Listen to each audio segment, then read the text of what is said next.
When we look at our best practice data, the emails that are getting the most response right now are between 25 and 50 words.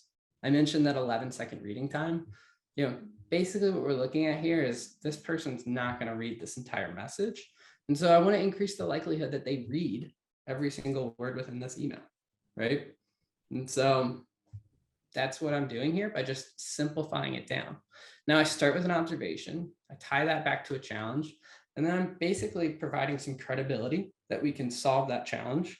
And then I'm opening it up for a conversation. Just like, what's interesting here is I'm using a very tentative approach. And when we look at our data, you're going to be taught by sales managers and sales leaders to sound confident, be assured, all this, that, and the other. But in cold email, when you're writing, unsure tones, for some reason, crush it when it comes to getting response rates.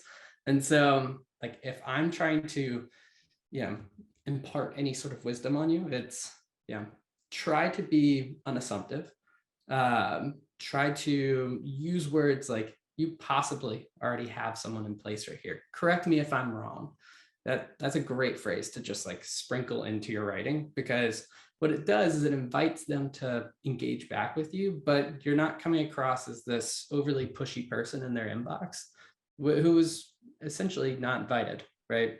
You're interrupting somebody when you cold email them. And so when you use these softer tones, what they do is they keep the reader engaged and more likely to respond.